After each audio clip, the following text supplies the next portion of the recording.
If you've ever thought to yourself, I'd rather just read about this than actually do it, you're not alone. The Enneagram 5 newsletter exists to help you move from knowing to experiencing.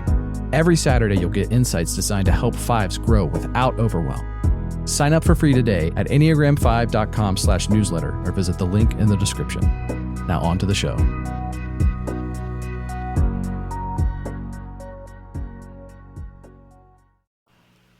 So, Cody. Yes. What was the first thought that popped in your head when you found out you were on the spectrum? My first thought was what I said out loud, which was, well, I guess that explains a whole lot. And I had no answer for before. And, yeah, and it was great. I was like, all right, cool. Most people maybe not feel that way if they were told that, but it was pretty great news for me because all of the other options were much darker.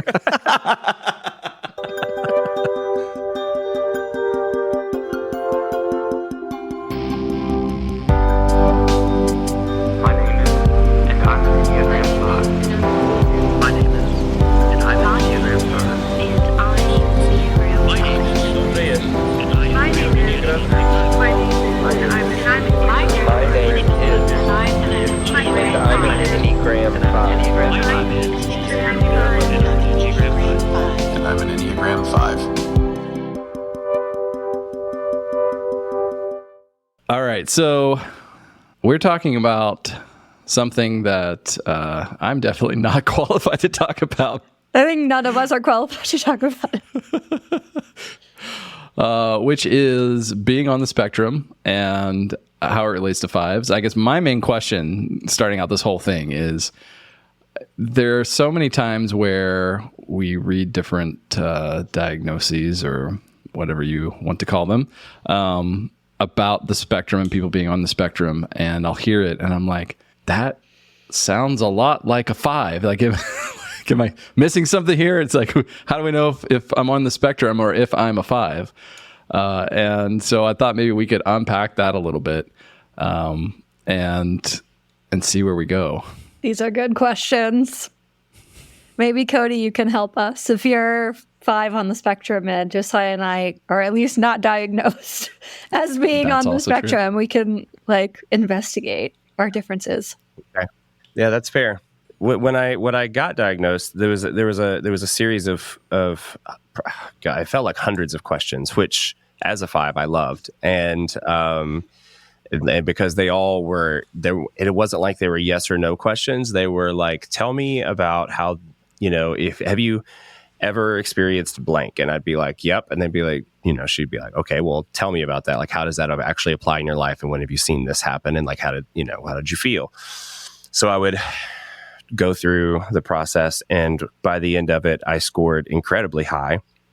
But it was interesting because I think it does overlap in a lot of ways because of the fact that, the fact that we had an episode on whether or not I was a sociopath or not, that, and the fact that I don't empathize well at all. And I mean, I do to some degree, and I can empathize in certain avenues. Like I empathize well on screen, like watching things. I can empathize with fake characters by relating them to real characters, real people. Real characters works too. Tell it. Right. And so, I think that's, I found that to be more interesting as I get older and think about it and process that through a little bit more. But I mean, it's always a constant conversation with Madison and I, where she has to, I think we've talked about this before, where she has to remind me that she exists and that I have to show her feelings. And so there's a lot of things about myself that have always been kind of a question mark, and I didn't know how to fill in that blank. And I'd read other things. Emotional things were always a big thing for me, like trying to go through these cycles of like almost hypomania and then, like strong depression, and wasn't really sure why that was happening. I thought maybe that was bipolar disorder. that was ruled out immediately right off the bat that I didn't have that. And so it ended up I was like, well, okay, well, I have something, like something is there, something's causing these not symptoms necessarily, but these characteristics that kept showing up in my life. And so, it took a little while to get there, but then, it actually wasn't until a couple of listeners on the podcast said that I should get tested for autism. And after listening to 3 seasons of me talk, and so I decided to ask my therapist about it. And she was like, well, I am certified in this, so we can do this. And so we did it, and I scored really high on that.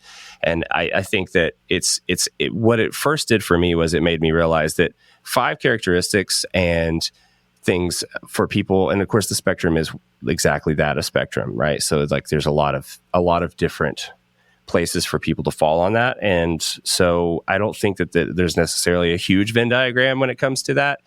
I would have to we need to talk through it, and in terms of things that I think are spectrum related versus 5 related.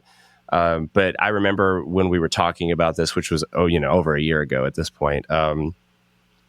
I remember talking about it and thinking through those things and thinking through, I guess a lot of these things don't have anything to do with being a 5. It just masks it really well. 5 is really great camouflage for things on the spectrum and make it harder to see. That's so interesting. Can you say more what you mean by camouflages it well? How does it camouflage it well? Well, because my 5 characteristics, being a 5 out of the gate means that I'm going to hide a lot of who I am anyway, right? And not be so upfront and kind of raw, get the raw feed of my personality in all of its quirkiness. And I'm not going to necessarily voice everything that I'm thinking or feeling in every situation, especially when those feelings are negative feelings. And so I think, it's just like anything else, I think that my parents are on the spectrum to some degree too. And it's only because I said certain things out loud after realizing that it was spectrum related. And then my dad's like, well, I do those things. I thought it was normal. And so, it's things that I didn't even know that I should have been saying out loud. And so, it's things like my shirt. I have a certain stack of shirts that I refuse to wear because they're never right, no matter how I put them on, no matter what day it is. And also different shirts are for different days. So if I wake up and there's a certain way that I'm feeling, there's certain fabrics that cannot touch my skin or I lose my fucking shit. And so, and heat makes anything when I'm super hot in cars or something, I almost I get angry in a way that's beyond hangry. When people get hangry, I can get beyond irritable when I'm just hot. And it's just I need to be cooled off before anybody can talk to me. There's things like that. There's those little types of things all the way to, I found out that the reason why I need an iPad with my lyrics on stage always, because if somebody were to drop a plate or any kind of startling thing happens that takes my, focus off of what I'm doing, I'll forget what song I'm singing. If I forget everything about what is happening, it takes me completely out of that moment and I get too focused on what's happening in the room. Mm-hmm. Turns out that's related. And so, it started to things that I was probably really hard on myself and made myself feel inferior with my own inner narrative actually had a reason and not just because I wasn't competent enough, which is also a 5 thing combating, those things. So yeah, there's a lot to talk about there, I guess. I wonder if we're doing a Venn diagram of 5s and people on the spectrum, people who aren't 5s from the outside looking in are misdiagnosing regular 5 traits as spectrum traits. That person is super solitary. Oh, that person is not outwardly showing a lot of emotion. They must be on the spectrum, but those aren't necessarily spectrum traits. And then what you said, Cody, is then the 5ness is also hiding it well. And by the way, 5ness hides a lot of things well. That's true.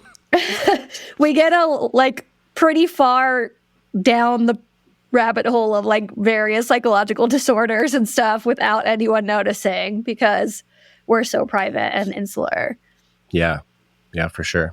I feel like it could go the other way too, though. Like people like writing things off as just 5 traits that actually maybe should be thought about a little bit more, like kind of what I'm saying. So it's like it could go both ways, you know? So that's like the other side of the Venn diagram. There's definitely an overlap, which is why, hence this episode. But I guess we're trying to figure out what the overlap is.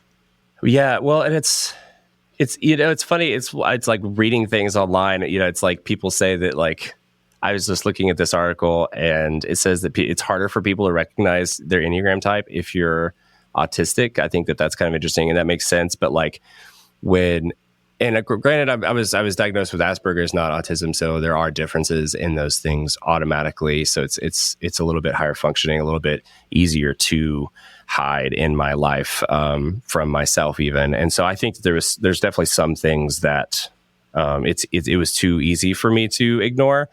But I was always a 5. You know, I always knew I was a 5. There was no like, I don't know. I never questioned that once I found out, you know, my diagnosis. It didn't change or make me question or hesitate on what my personality is, I guess. And so I don't know. Yeah, there's finding that happy medium in there, like that crossover is kind of difficult without like looking at a list of things, I guess, which we maybe should have done before.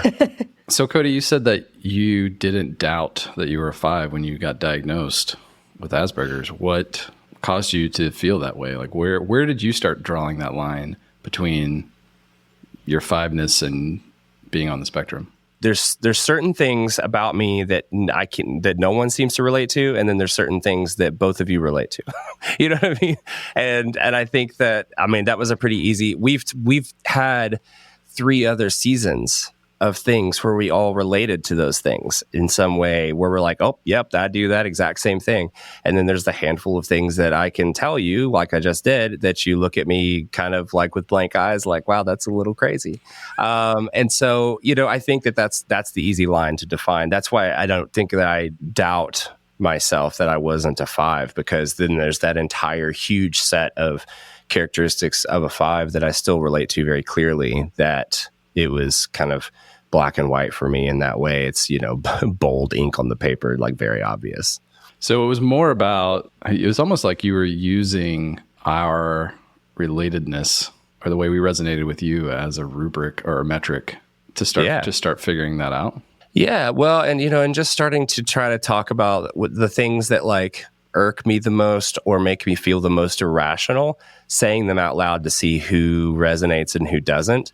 And, you know, I think that that's been particularly helpful for me, because there's just certain things that I do, certain little quirks of things that I've started to notice that it seems only I do those things and nobody else does those things. And so, yeah, that was a pretty easy line, honestly, to draw. Whereas like the 5 stuff, everybody seems to get in that way.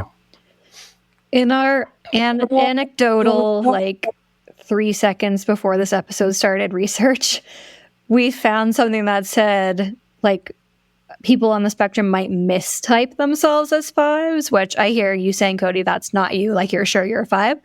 But that makes me think of one of my closest friends who's diagnosed autistic and is a 9. And a bunch of times I've been like, wait, are you actually a 5? Like, you're acting a lot like a 5. But, you know, at her core, she really is a 9. It's just that the spectrum traits are kind of associated with the stereotype of the 5, even in our own minds. So I wonder if that's an issue, like people on the spectrum being like, I must be a 5 because I'm obsessed with knowledge or whatever the trait is. And they may or may not be that.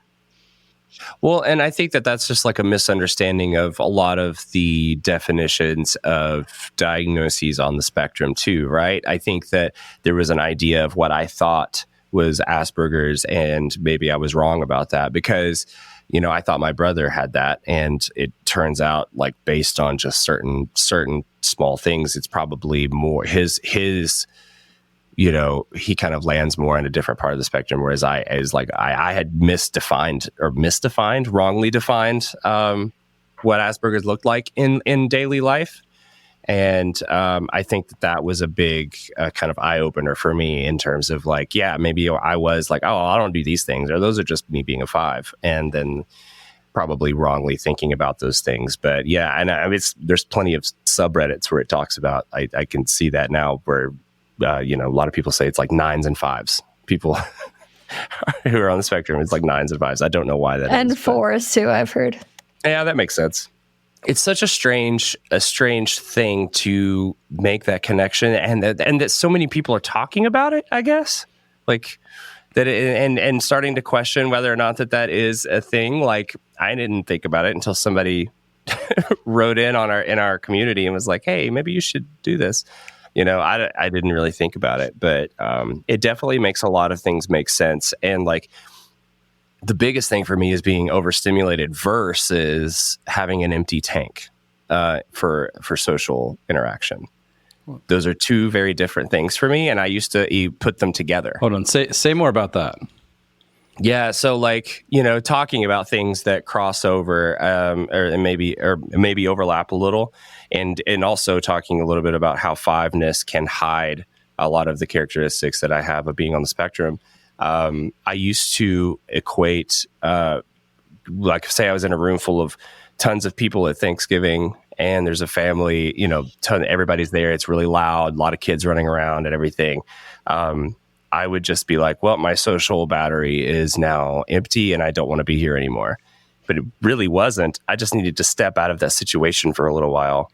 And so all I needed to do was like remove myself, and then coming back into that was, I could keep going, right? I wasn't like done. I needed to go home, and it was just like, I don't want to talk to anybody. I was just overstimulated, and I didn't understand what that meant, and didn't understand enough about it to look out for it and to give myself that space, and also to tell other people, like tell people I care about, hey, these are things about myself that, here's a list of things, both positive and, that negatively affect me that you probably need to know about. And so that will affect our social interactions. And so since getting that diagnosis and knowing those things, it's helped all of my relationships as well in that way, I think, especially with family. How did people respond when you started telling people? The same way I did. Yeah, that makes sense. The problem is they didn't know what I knew in my head. So I don't know how they knew. It's like, I don't know. It was a different perspective, I guess. But I mean, everybody sees those awkward things that I do probably, and those quirks about me that didn't necessarily, that being a 5 necessarily wouldn't explain all the way, maybe, and things that are just like people see it and like, oh yeah, that makes sense. Like telling my parents were harsh. My mom was harsh on that because I think of just like some of the taboo that comes from their generation of those kinds of things. But I mean, they had it wrong too with me and my brother. We're both on the spectrum, but in different ways, but they had it wrongly defined. So it was different.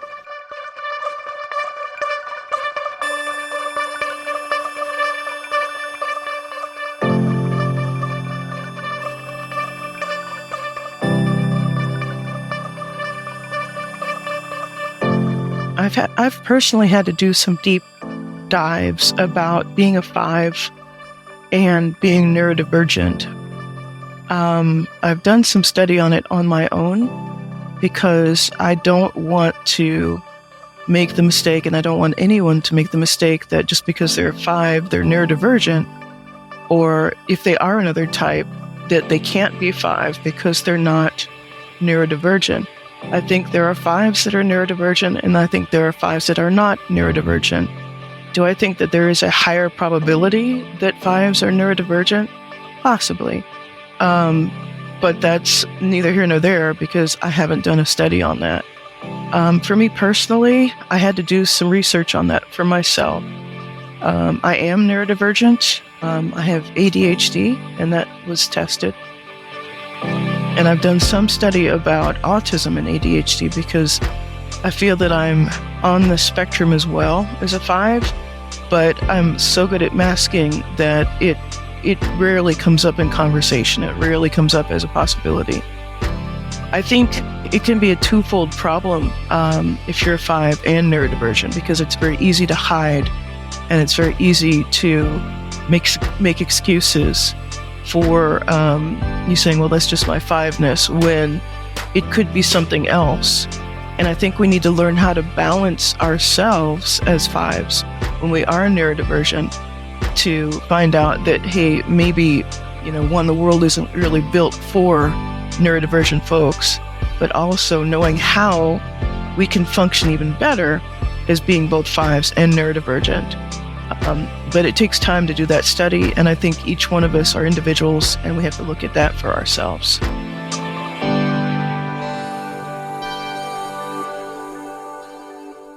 Cody, do you know enough about autism to name a few of the key typical traits? For example, you mentioned sensitivity to texture of clothing and temperature and stuff.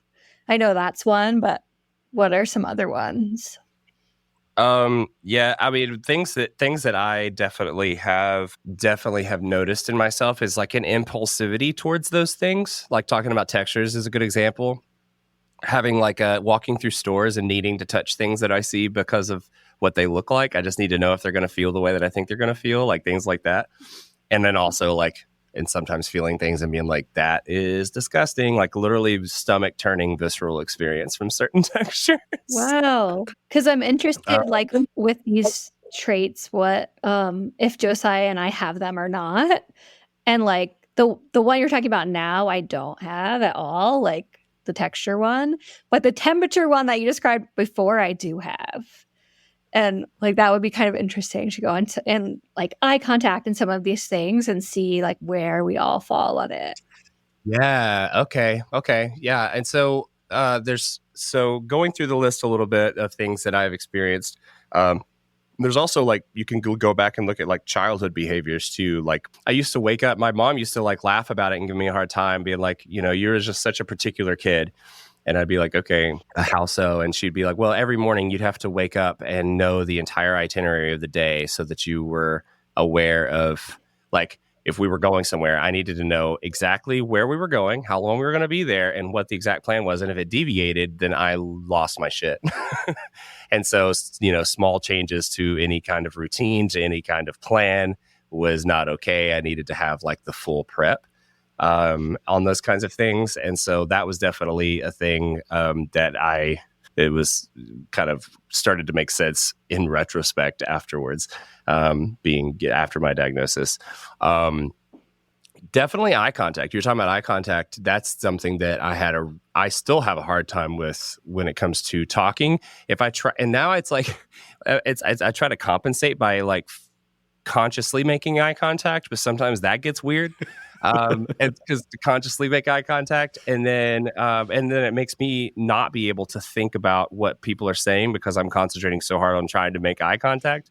Yeah, I don't know, but that is a very strange. Eye contact's a very hard thing for me. It still is. That's what I'm wondering about, because I know that's really hard for me too. And when I was about 20, my type 7 friend Grayson, who's a really exuberant person, honest person, we sitting next to each other, and he's like, can I ask you a question? I'm like, sure. He's like, why do you never and have never made eye contact with anyone? And I was like, what are you talking about? And I didn't know about it until then.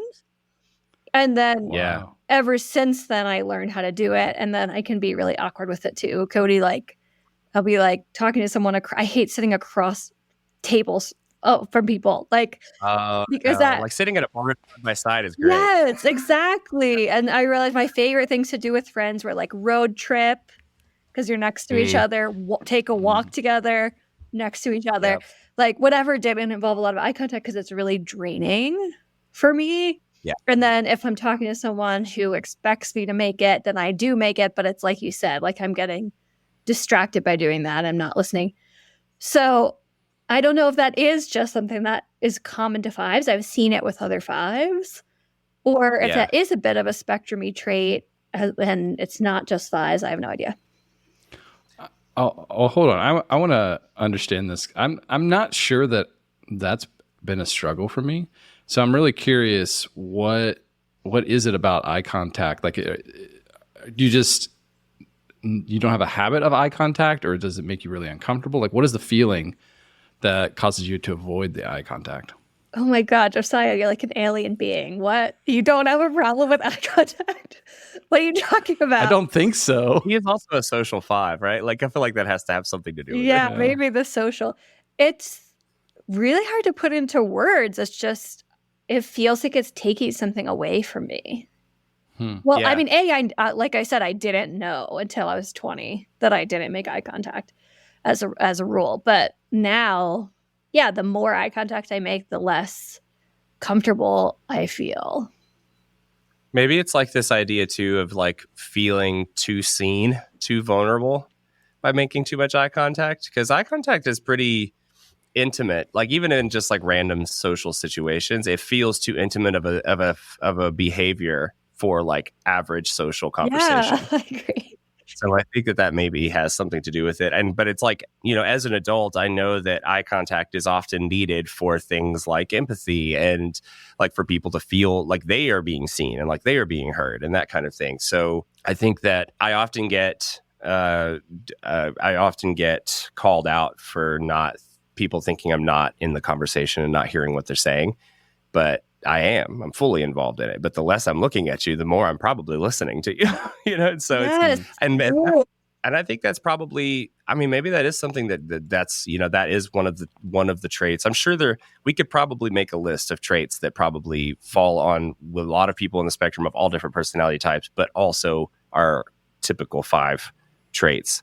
Because if this is a kind of a almost, you know, dare we say universal conversation online, at least with people being like, am I a 5 or am I autistic? Right. Like, it's like people are asking that question and not knowing.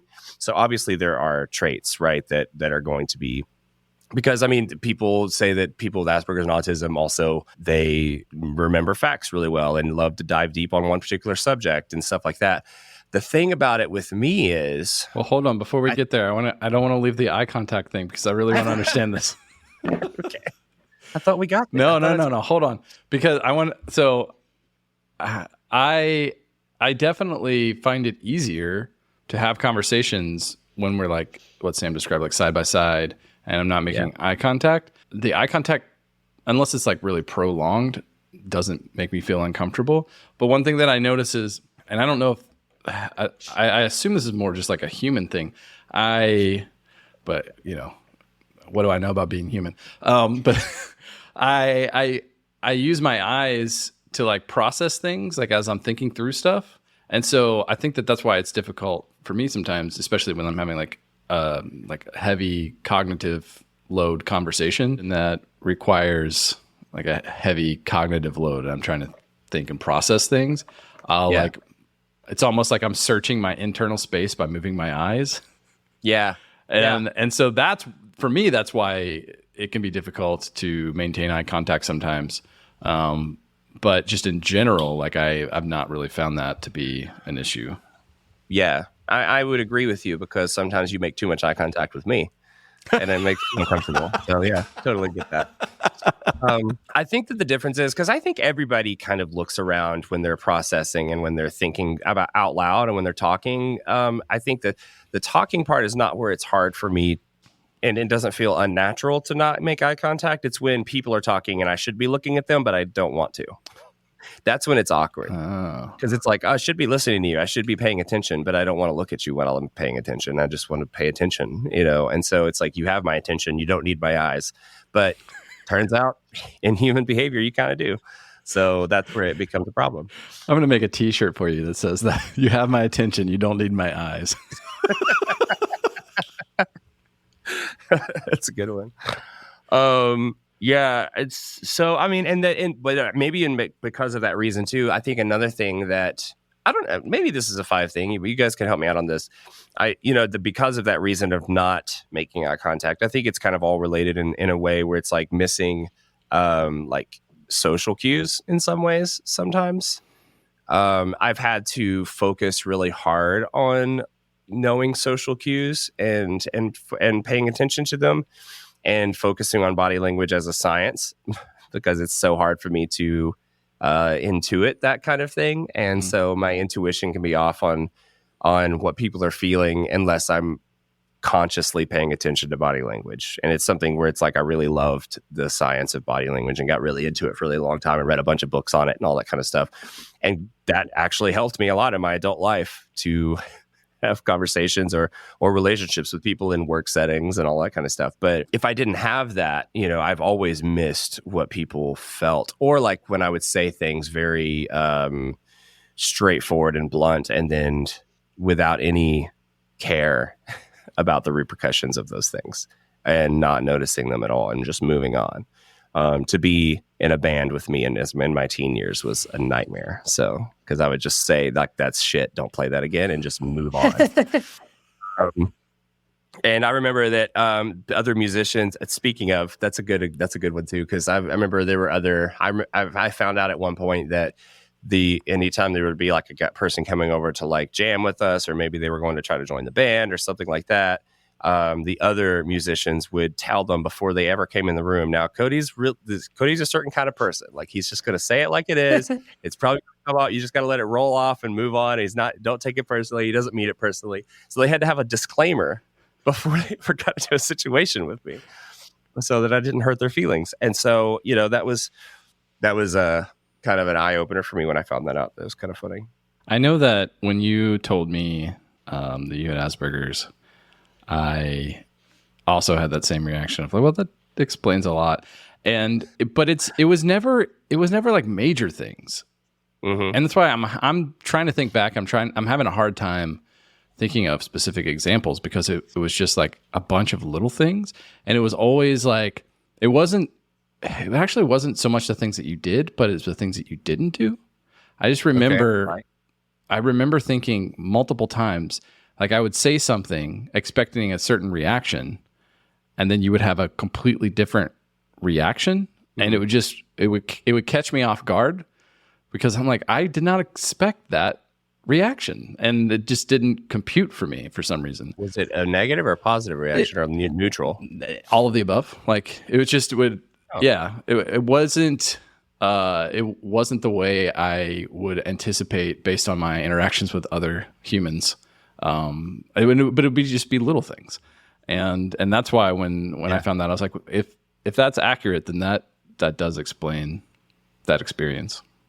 Yeah, I mean, I definitely carry a lot of like the more like textbook things. Like, I don't like to be touched. I've never been good with like physical affection in that way, because I don't personally ever feel like I need it. Very rarely do I ever feel like I need physical affection. That can be something that's easily hidden by 5 traits as well, because there's a lot of 5s that are like that. But like, I'm like that in a way where it's like sometimes it makes me really upset or angry to be touched. And so it's not just uncomfortable, it makes me like jump up and be irrationally like irritated. And so there's certain times where that is certainly an issue that had to be like talked through, or like I had to make sure that I was voicing those feelings before, because sometimes I don't know that I feel that way until it happens, right? And so like there's that kind of thing.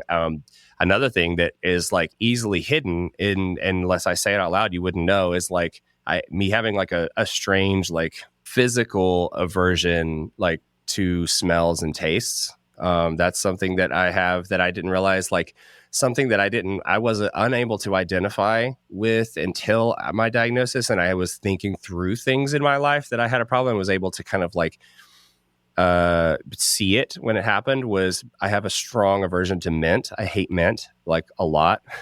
And I can't think we've talked about this before, but to the point to where like, I never wanted to brush my teeth because of mint toothpaste. And then I found the wonderful invention of the non-flavored toothpaste that's made for people with autism. And so I got that and everything was fine. And so like now when I go to the dentist, I just make sure to tell them, don't put any mint flavoring in my mouth. Like it makes me upset. I don't like it. It makes the whole process worse. You're already digging and drilling in my mouth. Don't put mint in there. And so, it's things like that I think have definitely had kind of an impact in small ways. It's all kind of, most of the things are small. Like most of them are really small things, that I love having things in a certain space, and I love having all of my own things, and I don't want people to touch my things. But like, that's kind of also a 5 thing. Yeah. And going back to what we were talking about earlier, or what you started to go into earlier around like knowledge collection and going deep on specific subjects, that's definitely a 5 thing as well. What, like, is there a distinction for you between the 5 part of you that's doing that and the autistic part? I think the 5 part would be the like obsession with things that I'm passionate about and loving to learn about those things. And then it crosses over when it's like, that's sometimes all I want to talk about. Like every conversation I will steer back to the thing that I actually want to talk about. And I've gotten better at that to some degree. But it's still like, there's certain things that are, and it's usually trivial things, right? It's in the grand scheme of things. It's things like comic book conversation or things about movies or whatever. And it doesn't help that. And this is, turns out this is definitely something from on the spectrum, but I remember every scene of everything I've ever watched. And so like, it's easy for me to talk about those things. Cause I'm like, yeah, you remember this one moment, and like 2/3 of the way through the movie when he says these and these things, and everybody was looking at me like, no, I don't remember that. And I'm like, how do you not remember that? And so, haven't you seen that movie? I saw it like 7 years ago and I remember that thing. So I used to get so frustrated that people wouldn't remember. Dude, this is why when we were first brainstorming ideas on what to have a podcast about, and you were wanting to have a podcast about like Marvel stuff or movies and things like that. And I'm like, I would be terrible at that. I don't remember anything that I watched. Like I remember like the broad strokes, but trying to get me to like dive in and talk about details about that, like no, but anytime we talk about any movie or TV show, you can almost like quote the whole thing for me. It feels like, it's a really weird skill that I have been able to kind of hone for no reason at all. But I mean, that's definitely been something that and then it's hard to it's easy for me to forget to look for those social cues on when to shut the hell up too when I get really into it, right? It's like, oh shit, I've been talking too long, sorry. That's what I'm wondering about, because we know that a 5 trait is that generally 5s are pretty like taciturn and quiet until you hit the things that we're interested in most. And then we're really talkative. Yeah. And I can do like go on and on. For me, it's the Enneagram, which can you believe that regular people walking around the street don't want to talk about the Enneagram necessarily for hours? I can't. But I think I'm more cued into like if I've been talking too long or if they're interested or not, or at least I'm trying to figure that out.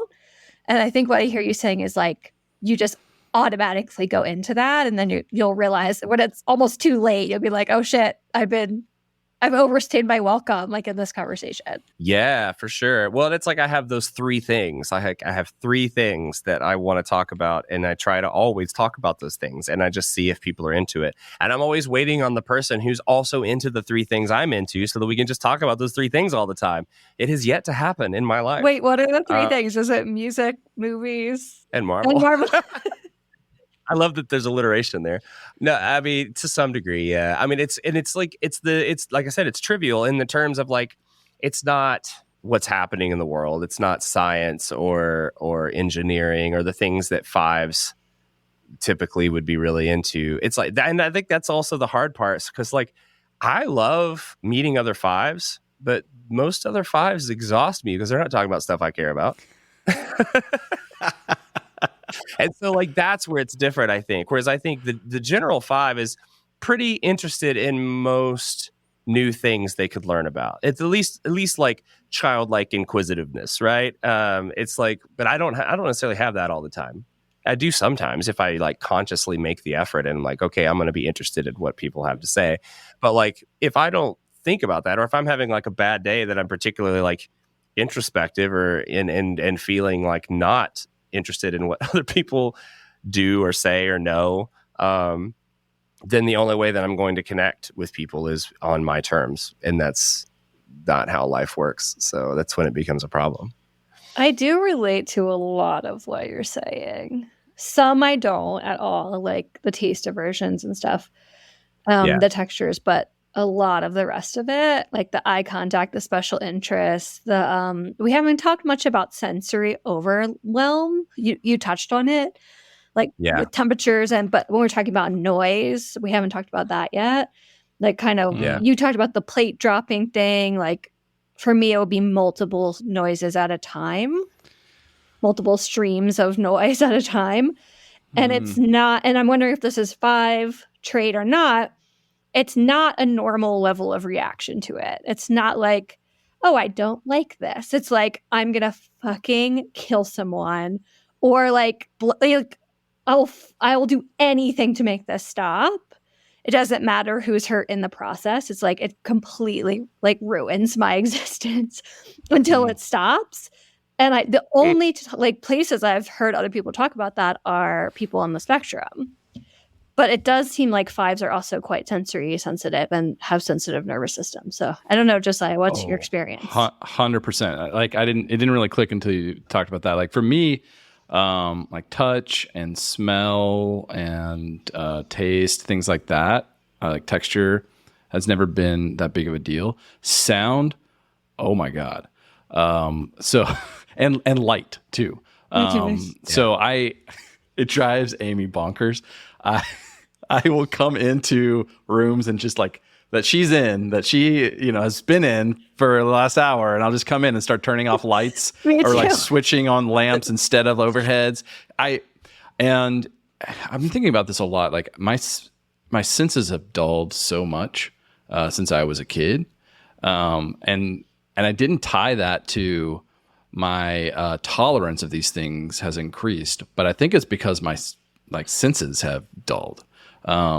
Because when I could not sit in a room with like a single overhead light. I just could not do it. It would drive me insane.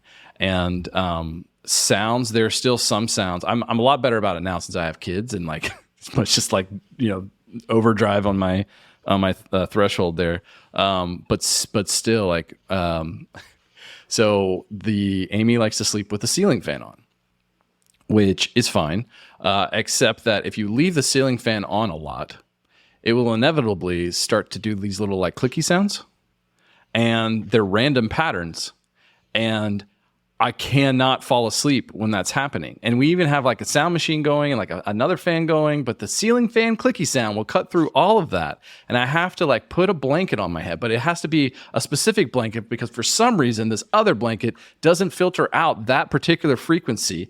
And so like I have to have it on my head so I can fall asleep, like covering my ear. Otherwise it takes me forever to fall asleep because there's this one little clicky sound that happens at random intervals, and it's not even that loud.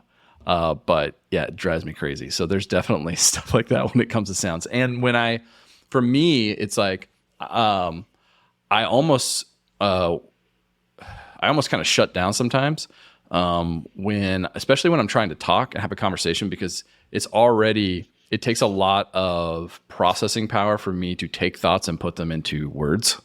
And so especially when I'm trying to have a conversation with Amy where I'm trying to explain something that I have not had practice articulating, and then the kids are yelling, the kids are, coming up to me, asking me questions, like I feel like I'm going to explode.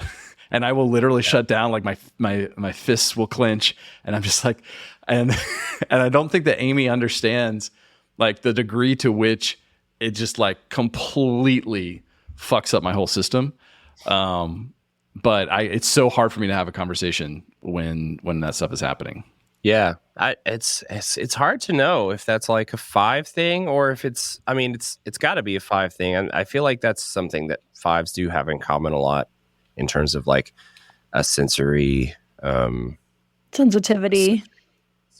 Yeah, and so I think that there's definitely a lot of that to be acknowledged. I don't know. For me, it's like whenever if I'm in a crowded restaurant and just people are talking, but it's like a low murmur, I can't hear anything you're saying. Like it's just, there's too many things going on. Sometimes if there's music playing and someone's talking, I can't do that either, because then I'm going to tune into the music more than the person talking. But so it's hard for me to separate sounds apart from each other, even if it's just a couple of things. It's like it just kind of becomes noise. But yeah, sitting in like a room full of people and it's just really chaotic and there's a lot of things going on, like I have to leave the situation. Like I just can't be there. It'll overwhelm me a lot. And so I think that there is a lot to be said on that topic in terms of like I don't know. Like I would love to talk to, a therapist or somebody who has done a lot more studying into that particular topic to know the difference between them, because I'm sure there is a difference. Maybe on the outside it looks the same and feels the same, but it's not. I'm sure there is a difference there that is a distinction that we just don't know. But yeah, I mean, I'm sure there's a lot to be said there. But I mean, to what I've been told, I mean, my therapist, when we were talking about it, she was saying that like she can't even officially diagnose me in the U.S. because it's not even acknowledged as a medical diagnosis, and so in the U.S. Asperger isn't? Yeah, yeah, they took it out of the DSM. Yeah, and I mean, and even autism is not really like focused on, it seems like, by doctors at least, because they can't treat it. And it's like, if there's something that the medical industry can't treat, then they just don't really want to think about it or acknowledge it, it seems. And so you don't see a lot of studies about it, I would assume. And I don't think, do you know anything about that? Well, basically, thesis statement of this episode is that we know nothing about the overlap between Enneagram 5 and the spectrum. And having this conversation is not helping us know more. So we started knowing nothing and we still know nothing. That's the thesis. But we did look up a little bit anything that's on this. And I think I've talked before on this podcast, there's a dearth of research on the Enneagram generally. There's really not that much. There's becoming more research on autism because autism is kind of having a cultural moment right now, which we could talk about. But there's not tons of good research on that. There's no good research at all on the overlap between the Enneagram and autism. And even commentators that we were finding on Google don't really know what they're talking about either. So everyone's just kind of theorizing if they're saying anything. I would expect that autism will get more research attention because it's having a cultural moment. And by cultural moment, I mean people are becoming more interested in the fact that there's a lot of adults walking around undiagnosed autistic, that now folks are maybe I should get a diagnosis, maybe that will help me in my life. And that's kind of happening as a wave. So I'm wondering if anything good has come about in your life, Cody, from being diagnosed besides this oh, that makes sense feeling. The good. Yeah. I mean, I think that some of the positives that I've definitely been able to kind of hone in on and kind of focus on is a lot of the things about Asperger's that tend to be positive are attention to detail and kind of the ability to focus and that persistence that is kind of drives you forward.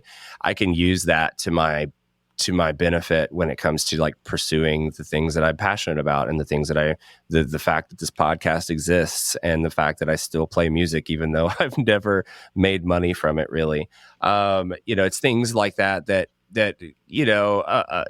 some might think are a fool's errand, but I love it and I want to do it. So I just keep doing it and learning more about it and being able to apply those things to something other than comic books or whatever. It's being able to say, okay, I don't know how to edit this in this way, or I don't know how to put these things together. So let me learn about it and look at this and figure out how to do it and just look at it as a puzzle. And so, and I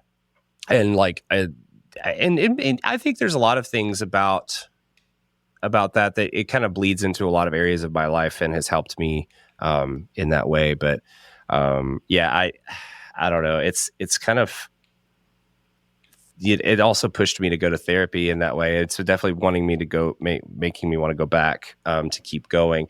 I stopped only because of insurance issues, but now that I have insurance again that will cover it, I'm going to go back. So, and I know for younger people, it can help a lot with supports, let's say college age people. It can help with supports and getting more of what people need. So maybe getting a diagnosis is helpful in that way.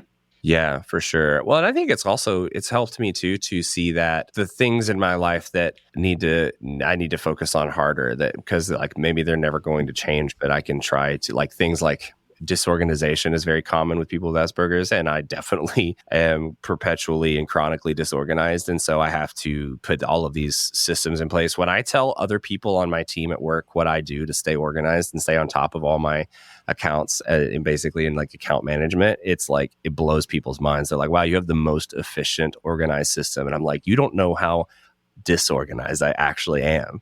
And like with all of these systems in place of like reminders and alerts and calendars and all of these things all working together to try to tell me where to be and when, I still fuck up all the time, like all the time. And things just fall through the cracks. And so it's only from years of experience and knowing that about myself. And so like, I think that I think a lot of times with my life before I was talking about how I was making myself feel inadequate or not incompetent, with those things. It was, it made me avoid trying to solve those problems in my life too. Like something as simple as being disorganized is an easy thing to look at. I was super, super disorganized in my 20s because I didn't want to look at it because I looked at it as something that I was failing at. And so I was failing at life, and therefore I'm just a failure, and I would just accept that as a fact, and that became an excuse, right? And so instead of something where it's like, oh, well, maybe I can just be better at it, which is something so simple that when you say it out loud, it makes sense. Big overlap with the incompetence episode there. Right. Yeah, exactly. We started this episode knowing nothing, and like Sam said, we still don't really know anything. But I at least feel like I have a much better understanding of Cody, and of what he's had to deal with and what his life is like, a bit more. Yeah. Thanks, Cody. Yeah, thanks for sharing. And, I am glad that we have another tool that we can use to understand ourselves better and to understand each other. That's the whole point of the Enneagram for me. Is it's just a tool that helps me, figure out why I do some of the things that I do and how I can relate to other people better. And so I think that you understanding this diagnosis and understanding how it shows up in your life I've noticed a difference in you already. Over this last year, and just the way that you relate to people. And so all that to say, we don't know what the difference is between being on the spectrum and being a 5, but hopefully you have gotten something out of this conversation, because we've talked about a lot, and I feel like the listeners are gonna solve it. Like everyone's gonna be like, I'm listening, I'm on the spectrum, I'm not on the spectrum, and you'll get a lot of like crowdsource information. I was actually going to say we should just keep the conversation going, and we can create like a channel or like a special area in our community. So if you're not a part of our community, go join it, and then we can keep this conversation going, because it's probably what will happen. Well, I post every single episode in the community, and we can have that conversation right under the episode. There you go. That's true. Perfect. All right. Well, thank you all for listening, and until next time. Until next time. Bye.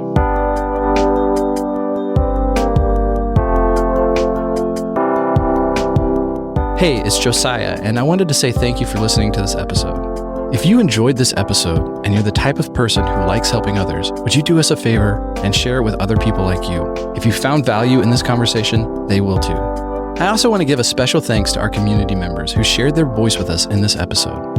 If anything in this conversation has resonated with you, or if you have any further thoughts or questions, I want to invite you to join our community of other people like you and continue the conversation at Enneagram5.com.